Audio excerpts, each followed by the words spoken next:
कि हम लोग आस्थावान लोग हैं। ये कथा का संबंध किससे है, इस पर भी थोड़ा विचार किया जाए। कथा का संबंध है श्रद्धा और विश्वास से। श्रद्धा और विश्वास।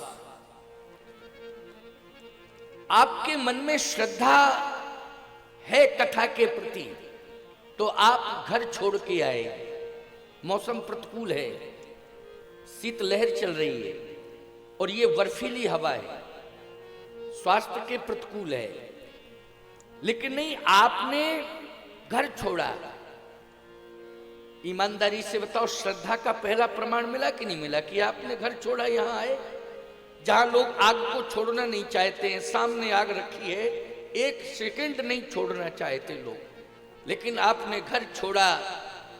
आपने बड़े बड़े अग्नि के जहां पर इंतजाम किए गए हैं सरकार के द्वारा भी, प्रशासन के द्वारा भी, अलाव जलाव चल रहे हैं कि नहीं जगह जगह, उनको सबको आपने छोड़ा।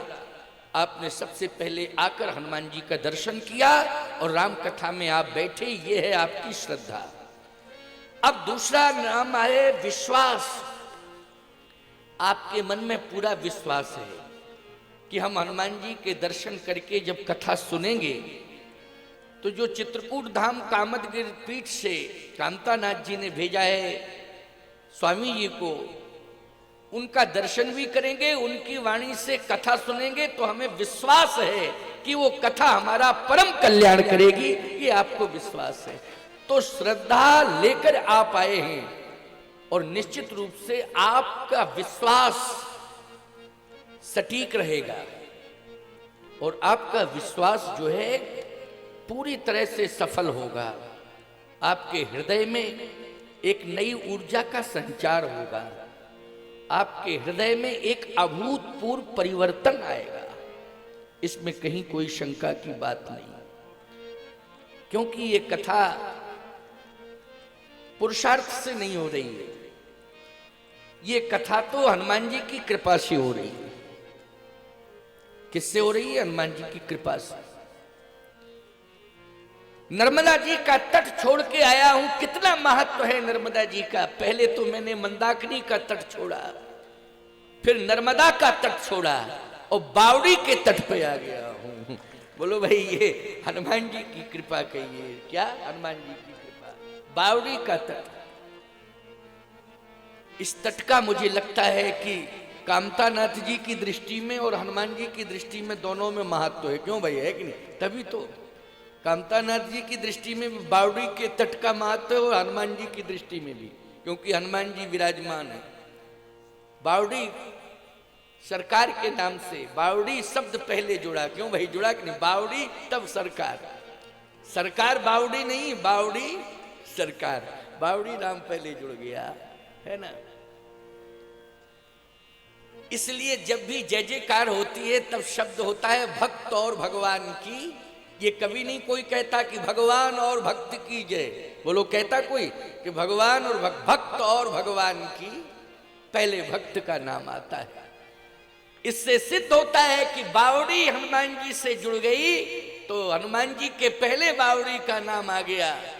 आप सब कथा से जुड़ गए हो तो मैं सत्य कह रहा हूं कि तुलसीदास जी के दृष्टि में, स्वयं संतों की दृष्टि में, मेरी दृष्टि में और हनुमान जी की दृष्टि में कथा सुनने वाले श्रोता महान हैं, महान हैं, महान हैं, महान हैं।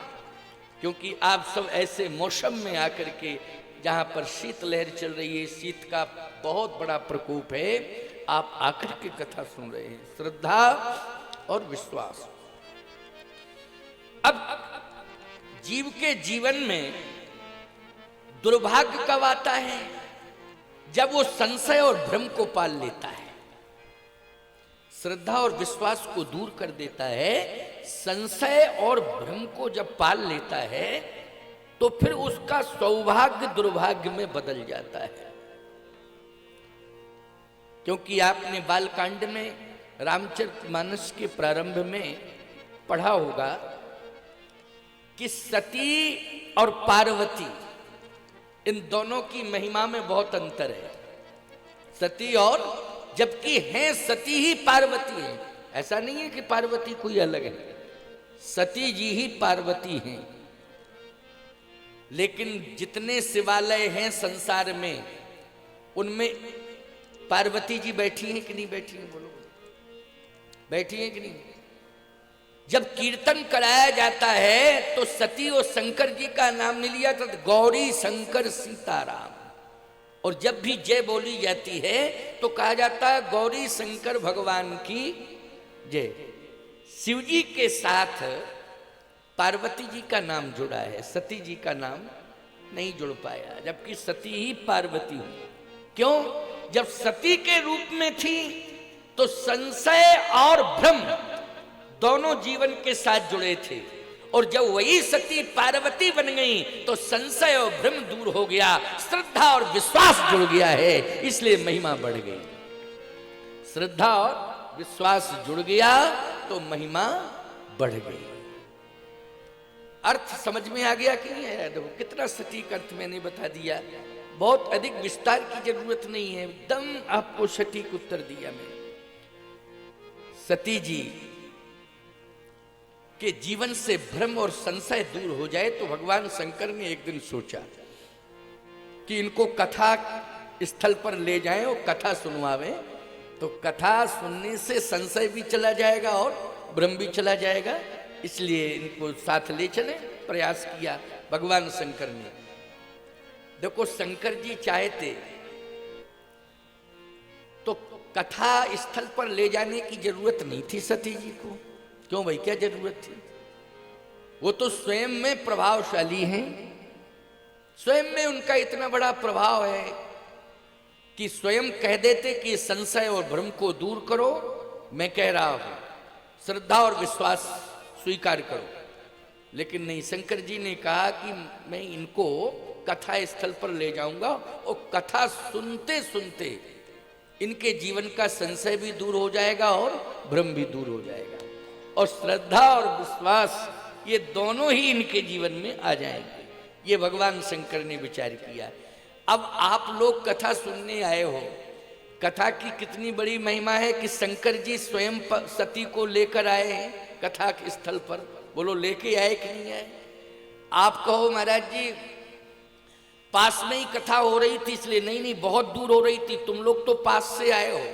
ज्यादा से ज्यादा इंदरगढ़ के बाहर के लोग 10, 5, 15, 25 किलोमीटर दूर के आए होंगे, लेकिन भगवान शंकर तो हिमालय के शिखर से उतरकर सती को लेकर कहां, दक्षिण ले गए। अब कल्पना करो आप, तीर्थ भी बहुत रह गए, हरिद्वार रह गया, बीच में प्रयाग मिला, वो भी छूट गया।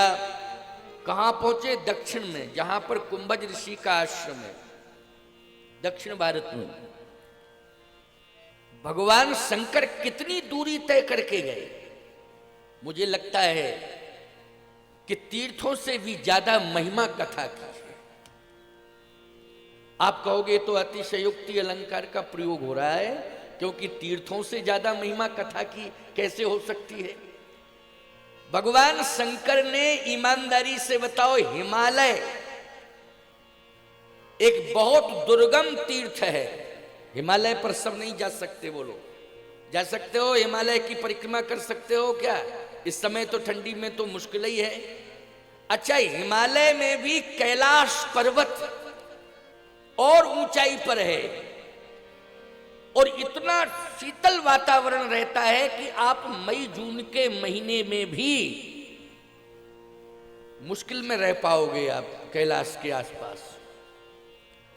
भगवान शंकर ने कैलाश पर्वत को छोड़ा, हिमालय को छोड़ा, हरिद्वार को छोड़ा, प्रयाग को छोड़ा, और कथा सुनने के लिए कहां पहुंचे? वो लोग कुंभज के आश्रम में पहुंचे। इतने तीर्थ छोड़े कि नहीं छोड़े? तो आप ये कह सकते हो कि महाराज तीर्थ क्यों छोड़े? हाँ, अंदर आ जाओ, कोई बात नहीं, थोड़ा बारिश बूंदें हल्की फुल्की आ गई हैं। आज ये टेंट भी थोड़ा पतला ही है, कोई बात नहीं। आज मंगलाचरण तो हो ही गया है, और भगवान की कृपा से मंगलाचरण तो हुआ है, ठाकुर जी की कृपा है। मौसम थोड़ा सा ज़्यादा ही प्रतिकूल हो गया। आज 1 घंटे ही कथा कहूँगा, है ना,